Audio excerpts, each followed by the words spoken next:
इस मॉड्यूल में हम जानेंगे वर्डप्रेस का डैशबोर्ड क्या है और हम उसे कैसे इस्तेमाल करेंगे। फॉर एग्ज़ाम्पल, आप अपने गाड़ी के डैशबोर्ड की एग्ज़ाम्पल ले लें। जब आप कार में बैठते हैं तो डैशबोर्ड में सारे ऑप्शंस होते हैं जहां से आप अपनी गाड़ी को की डिफरेंट सेटिंग्स जो है वो कंट्रोल करते हैं। आप डैशबोर्ड से एसी ऑन कर सकते हैं, आप वहां से हीटर चला सकते हैं, आप वहां से लाइटें ऑन कर सकते हैं और आप वहां पे डिफरेंट फंक्शन जो है वो परफॉर्म कर सकते हैं।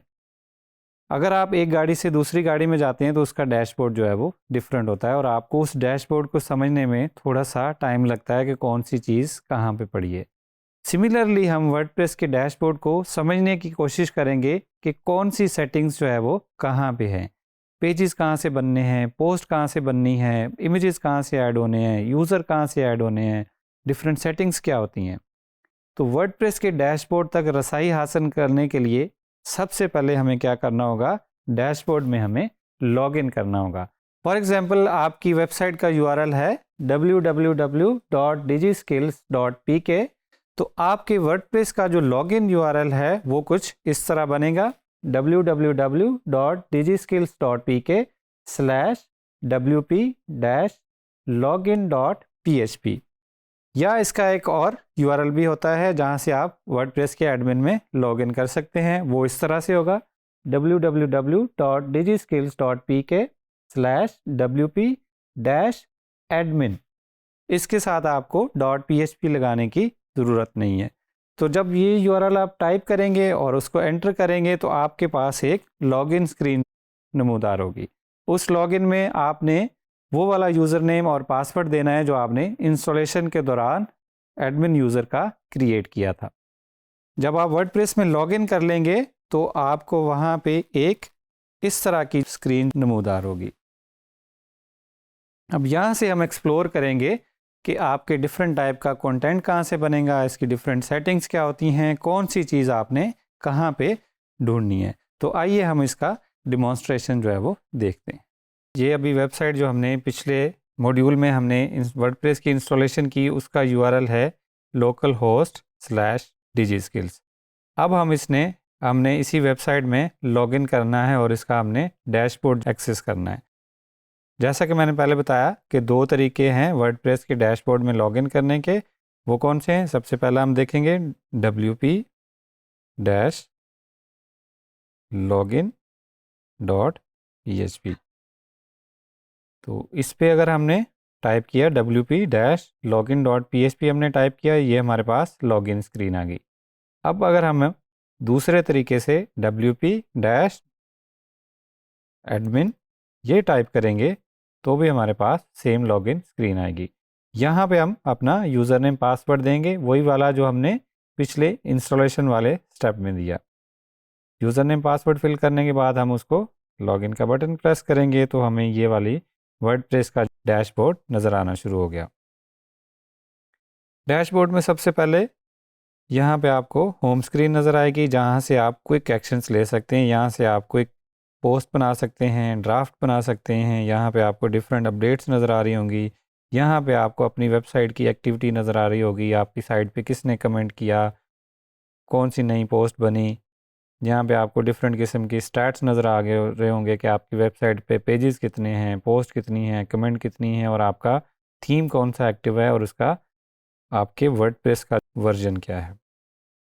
यहाँ अपडेट्स में जाएंगे तो यहाँ पे आपको पता चलेगा कि आपके वेबसाइट पे कितनी प्लगइन्स या थीम्स या आपके वर्डप्रेस का कोर अगर अपडेट होने वाला होगा तो वो आपको यहाँ पे अपडेट्स नज़र आएंगी कि अगर आपकी थीम का वर्जन लेटेस्ट नहीं है तो भी आपको बताया जाएगा। अगर आपकी प्लगइन्स अपडेट होने वाली हैं तो भी आपको यहाँ पे वो चीज़ें नज़र आना शुरू हो जाएंगी। उसके बाद जो है वो एडमिन में पोस्ट का सेक्शन होता है कि आप यहाँ से पोस्ट बना सकते हैं। यहाँ से आप न्यू पोस्ट बना सकते हैं, यहाँ से आप पोस्ट की कैटेगरीज बना सकते हैं, यहाँ से आप पोस्ट के टैग बना सकते हैं जो कि हम अगले लेसन्स में पढ़ेंगे कि पोस्ट कैसे बनाते हैं। उसके बाद मीडिया में आ जाएंगे। मीडिया में अपने अगर वर्डप्रेस की वेबसाइट में कोई फाइल्स अपलोड करनी है, फॉर एग्जांपल आपने कोई इमेज अपलोड करना है, कोई आपने पीडीएफ फाइल अपलोड करनी है, आपने ऑडियो फाइल अपलोड करनी है, या आपने वीडियो फाइल अपलोड करनी है, तो आप सिंपली ऐड न्यू पे जाएंगे और यहाँ से सिलेक्ट फाइल्स करके फाइल्स अपलोड करेंगे। उसके बाद हम पेजेस पे आ जाएंगे। आपने पेजेस कैसे क्रिएट करने हैं। बाय डिफ़ॉल्ट जब आप वर्डप्रेस इंस्टॉल करते हैं तो आपके पास दो पेजेस ऑलरेडी बने बनाए मिलते हैं। एक पेज होता है प्राइवेसी पॉलिसी का और दूसरा sample page. Sample page just आपको ये दिखाने के लिए कि एक पेज कैसे होता है, वो आपको सैम्पल पेज ऑलरेडी बना बनाया मिलता है। यहाँ पे अगर आपकी कोई ब्लॉग है, आपके पोस्ट पे लोगों ने कमेंट्स किए हैं, तो वो सारे आपको यहाँ पे नज़र आएंगे कमेंट्स के सेक्शन में। अपीयरेंस में आ जाएंगे, यहाँ पे आपके जितने भी इंस्टॉल्ड थीम्स हैं वो आपको नज़र आएंगे और यहाँ से आप एक थीम से दूसरे थीम पे स्विच कर सकते हैं। फॉर एग्जांपल अभी हमारा जो एक्टिव थीम है वो 2022 है, लेकिन अगर हमने कोई और थीम इंस्टॉल करना है या कोई और थीम ऑलरेडी इंस्टॉल्ड है उसको हमने एक्टिवेट करना है, तो सिंपली हम क्या करेंगे, एक्टिवेट पे प्रेस करेंगे तो हमारा थीम अब पहले कुछ और था, अब कुछ और हो गया है। इसका फ्रंट एंड पे क्या असर पड़ता है ये हम देखते हैं। फॉर एग्जांपल हम वापस जाते हैं अपने 2022 थीम पे, तो अब हमें अपनी वेबसाइट विज़िट करनी है, तो हम उसको न्यू टैब में खोल लेंगे तो हमें वेबसाइट इस तरह की नज़र आ रही है। अब हम थीम स्विच करते हैं, हम दूसरे थीम पे जाते हैं, 2020 पे चले गए, हमने अपनी वेबसाइट को रिफ़्रेश किया, यहाँ पे हमें टोटली चेंज माहौल देखने को मिला है। इसी तरह आप डिफरेंट थीम स्विच करके अपने वेबसाइट की लेआउट चेंज कर सकते हैं। हम दोबारा से थीम स्विच किया, हम दोबारा से रिफ़्रेश करेंगे तो हमें डिज़ाइन बिल्कुल डिफरेंट देखने को मिल रहा है। थीम्स के बाद हम आएंगे प्लगइन्स पे। प्लगइन्स का सेक्शन होता है जहाँ से आप प्लगइन्स अपडेट कर सकते हैं। आपने अगर कोई प्लगइन आपको नहीं चाहिए तो आप यहाँ से प्लगइन्स डिलीट भी कर सकते हैं। अगर आपने न्यू प्लगइन इंस्टॉल करना है तो वो भी आप यहाँ से इंस्टॉल कर सकते हैं। उसके बाद है यूज़र्स का सेक्शन, यहाँ से आप यूज़र्स ऐड कर सकते हैं, या अगर आपने कोई यूज़र पहले से ऐड किया हुआ है तो आपने उसको रिमूव करना है तो आप उसको रिमूव भी कर सकते हैं। यूज़र ऐड करने के लिए आप ये फॉर्म फिल करेंगे और ऐड न्यू यूज़र का बटन प्रेस करेंगे तो आपका यूज़र जो है वो आपकी साइट पे ऐड हो जाएगा। अब यूज़र्स के डिफरेंट रोल्स होते हैं, सब्सक्राइबर होता है, कंट्रीब्यूटर होता है, ऑथर होता है, एडिटर होता है और एडमिनिस्ट्रेटर होता है। इन यूज़र्स की क्या क्या परमिशंस होती हैं ये हम डिटेल में आगे जाके पढ़ेंगे। जो यूज़र आपने ऑलरेडी ऐड किए हुए हैं उनको आप यहाँ से जाके रिमूव भी कर सकते हैं, और जो लॉग्ड इन यूज़र है उसकी प्रोफाइल जो है वो आप यहाँ से अपडेट कर सकते हैं। अगर आप चाहते हैं कि आपको एडमिन का थीम पसंद नहीं है तो आप दूसरा थीम यहाँ से लगा सकते हैं। जब भी आप लॉगिन करेंगे तो फिर आपको वही वाला थीम नज़र आएगा। बाय डिफ़ॉल्ट ये थीम होता है। आपको अगर कोई और कलर पसंद है तो वो आप वो वाला सिलेक्ट कर सकते हैं।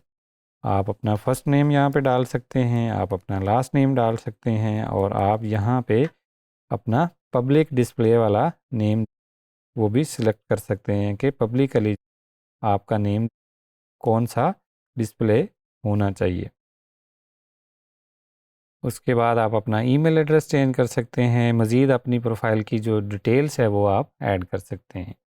तो देखें कि मैंने यहाँ से अपना नेम पब्लिक डिस्प्ले वाला चेंज किया, तो यहाँ पे अब मेरा नेम जो मैंने यहाँ पे सिलेक्ट किया था वो नज़र आ रहा है। अगर मैं यहाँ से चेंज करूँगा तो वो मुझे नेम जो है वहाँ पे डिफरेंट नज़र आएगा, जो कि मैंने यहाँ पे डिस्प्ले नेम की सेटिंग्स में डाला है।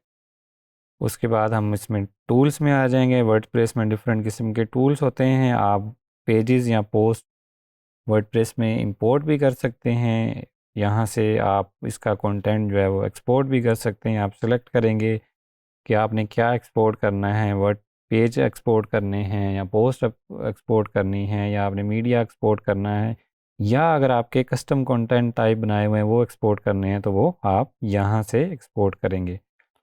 यहाँ से आप वर्डप्रेस की वेबसाइट की हेल्थ देख सकते हैं, हेल्थ और परफॉर्मेंस।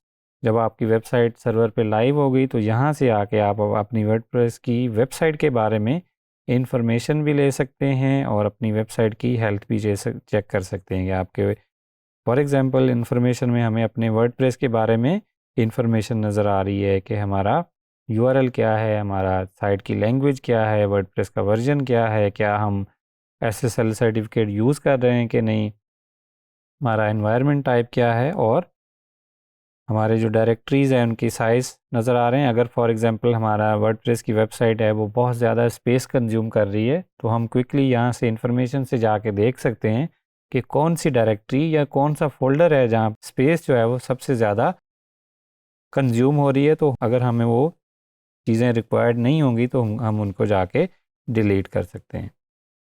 यहाँ पे जब आप डेवलपमेंट वाली साइड पे मूव होंगे, आगे फर्दर बढ़ेंगे, तो यहाँ से आप देख सकते हैं कि आप अपनी थीम की फाइल्स को एडिट कर सकते हैं। अगर आपने चेंजेस करनी हैं, अगर आप को प्रोग्रामिंग की नो हाउ है तो आप यहाँ से अपने प्लगइन्स या थीम्स की फाइल्स को क्या कर सकते हैं, एडिट कर सकते हैं।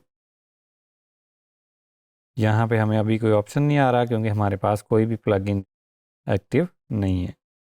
हम सेटिंग्स में आ जाएंगे। जनरल सेटिंग्स में हमारी वेबसाइट का टाइटल नज़र आ रहा होता है जो कि हमें यहाँ पे जब वो हमारे ब्राउज़र में डिस्प्ले होता है, और यहाँ पे हमारी वेबसाइट की टैगलाइन या साइट डिस्क्रिप्शन है जो हम यहाँ पे चेंज कर सकते हैं। यहाँ पे हमारी वेबसाइट का यूआरएल है जिसको हम जब एक जगह से दूसरी जगह ट्रांसफ़र करते हैं तो उसको हम यूआरएल को चेंज करते हैं। यहाँ से हम बताएंगे कि कोई नए यूज़र आपकी वेबसाइट पर रजिस्टर कर सकते हैं कि नहीं। अगर कर सकते हैं तो डिफ़ॉल्ट रोल क्या होगा।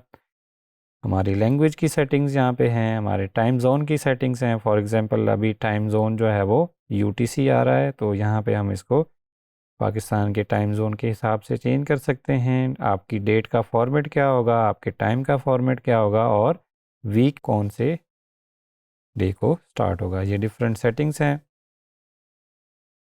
उसके बाद आपकी पोस्ट फॉर्मेट डिफ़ॉल्ट कौन सा होगा उसकी सेटिंग्स हैं, और आपका मेल सर्वर की जो है वो यहाँ पे सेटिंग्स हैं।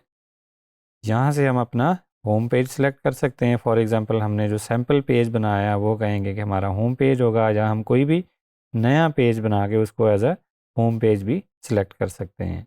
यहाँ पे हम देखेंगे कि हमारे ब्लॉग में बाय डिफ़ॉल्ट कितनी पोस्ट आनी चाहिए। फॉर एग्जांपल अगर हमने 10 लगाई हैं और हमारे ब्लॉग में 20 टोटल पोस्ट हैं तो हमारे ब्लॉग के अब कितने पेज बन जाएंगे, 2 पेजेस बन जाएंगे, क्योंकि हमने यहाँ पे सेटिंग्स में डाला हुआ है कि एक पेज पे सिर्फ 10 पोस्ट आनी चाहिए।